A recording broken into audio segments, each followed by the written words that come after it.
तकवीन 13वां बाब।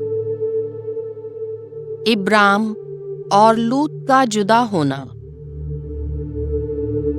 और इब्राम मिस्र से अपनी बीवी और अपना सब माल और लूत को भी अपने साथ लेकर नजबा की तरफ चला।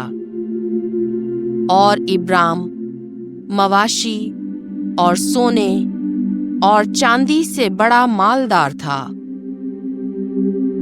और वो मनाजिल तय करता हुआ नजबा से बैतल में उस मुकाम तक पहुंचा जहां पहले उसका डेरा था, बैतल और आई के दरमियान,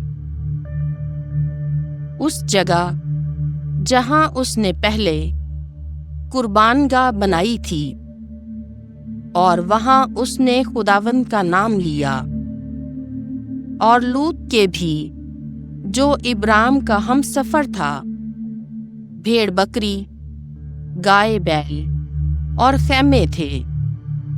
और उस मुल्क में उनकी गुंजाइश ना थी कि इकट्ठे रहें, क्योंकि उनके पास इतना माल था कि वो बाहम इकट्ठे नहीं रह सकते थे।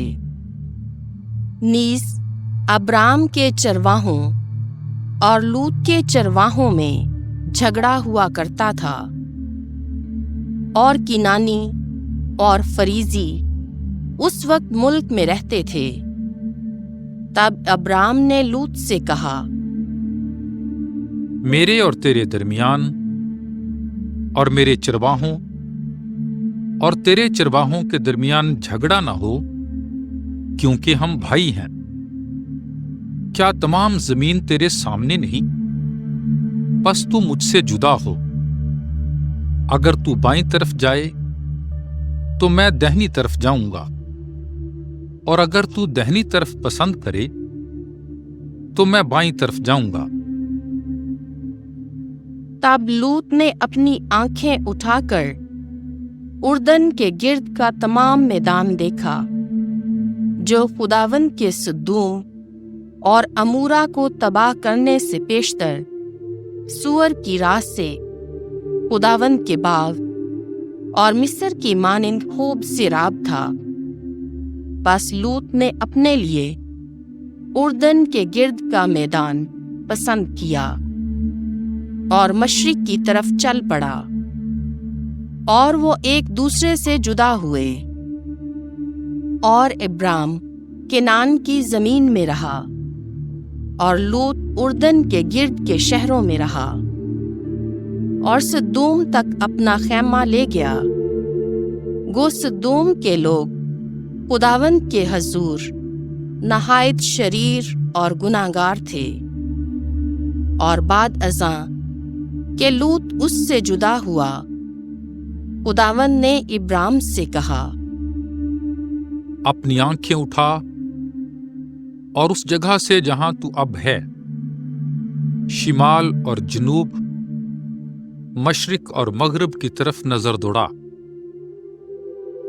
ये तमाम सरजमीन जो तू देख रहा है, मैं तुझे और तेरी औलाद को हमेशा के लिए दूंगा। मैं तेरी औलाद जमीन की गर्द की मानंद बनाऊंगा। अगर कोई शख्स जमीन की गर्द गिन सके तो तेरी औलाद को भी गिन सकेगा।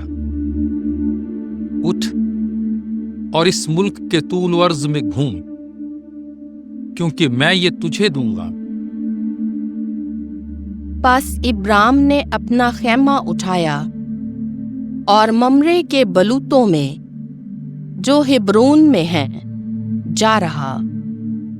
और वहां पर खुदावंद के लिए एक कुर्बानगाह बनाई।